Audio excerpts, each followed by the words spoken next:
Bonjour, je m'appelle Priscille Antilavoine, je suis chercheure postdoctorale Vinnova Marie Curie à l'Université de Lund en Suède. Bonjour, je m'appelle Danielle Coenga Oliveira. Je suis chargée de cours et candidate au doctorat en sciences politiques et études féministes à l'Université du Québec à Montréal.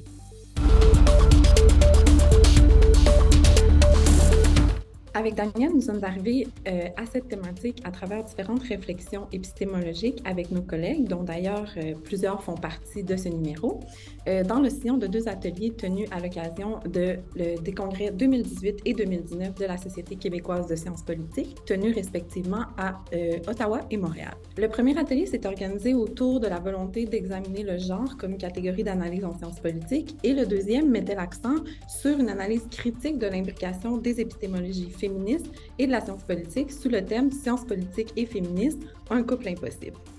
De là, le titre de notre numéro, où nous présentons des thèmes forts de la discipline mettant de l'avant les critiques féministes, décoloniales, écologiques, antidomination de la science politique.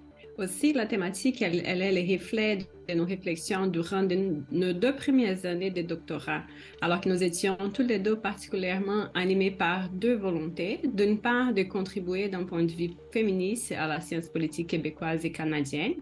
D'autre, de créer des espaces d'interrogation épistémologique sur l'inclusion du genre comme catégorie analytique, pratique et politique dans la discipline à travers les voix des chercheurs émergents.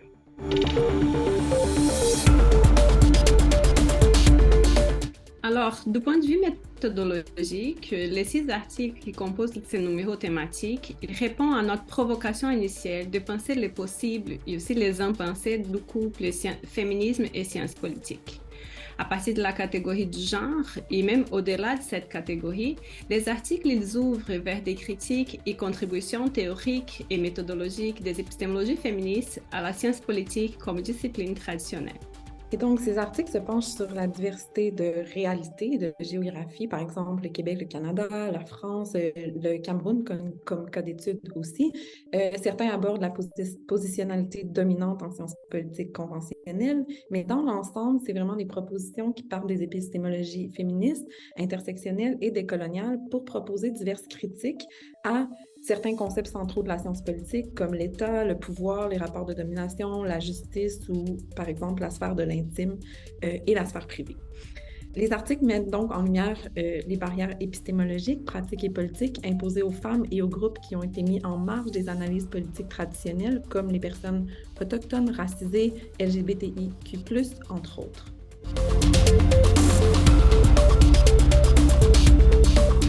Alors, quels sont les résultats? Quelles sont les grandes conclusions transversales qu'on peut retirer de notre numéro spécial?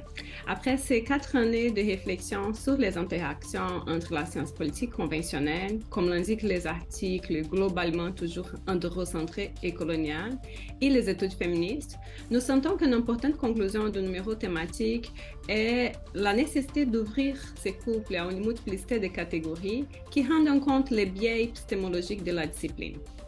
Au début de ces réflexions, les genres, ils étaient pour nous une catégorie centrale dans notre numéro spécial. Au fil des discussions avec les autrices, il est apparu urgent de s'interroger aussi quant aux angles morts théoriques et méthodologiques de la discipline, au prisme d'autres catégories telles que la colonialité, la race ou encore les sphères privées et l'intime.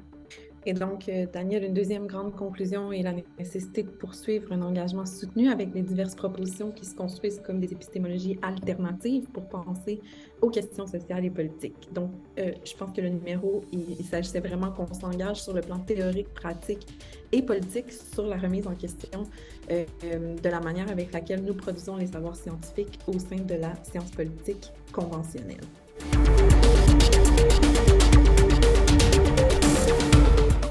Donc, pourquoi notre numéro est important? Le numéro thématique fait plusieurs contributions théoriques et pratiques à la science politique dans sa pluralité.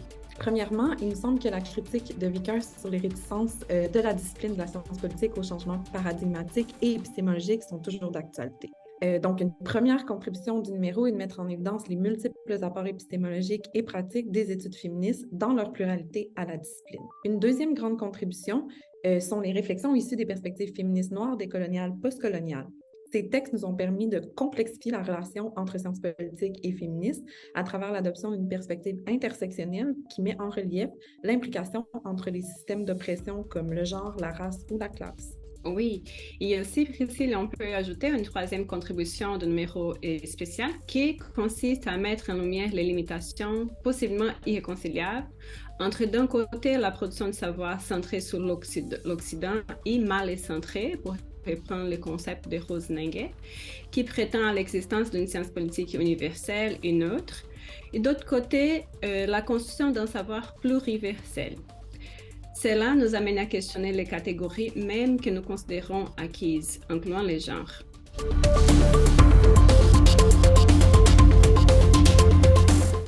Donc, Daniel, peut-être le mot de la fin, nous reposer notre question initiale. Les féministes et la science politique forment-ils un couple impossible? Le point à retenir pour nous ici est de voir l'importance de surmonter la binarité tant du couple que celle de l'intégration épistémologique ou de son impossibilité. Le couple féministe-sciences politiques a prouvé son existence et sa pertinence à travers les pages de notre numéro, mais aussi de plusieurs travaux antérieurs qui sous-tendent les réflexions présentées dans ce numéro. Et donc, cela peut nous amener à proposer l'ouverture de ces couples, de sortir de la monogamie, de la relation fermée, pour penser le rapport entre la science politique et le féminisme au pluriel. En fait, si nous reconduisons les couples traditionnels, la relation elle risque de demeurer ancrée dans la pensée dichotomique moderne, privilégiant les contributions restreintes à un féminisme majoritaire et à une science politique hégémonique. Et donc, concrètement, qu'est-ce que ça signifie, Daniel? Concrètement, ça signifie de continuer de s'inspirer des épistémologies féministes, afroféministes, décoloniales, écoféministes pour contribuer au changement et à l'élargissement de la science politique conventionnelle pour qu'elle situe la production de son savoir et s'ouvre à une pluralité de possibilités.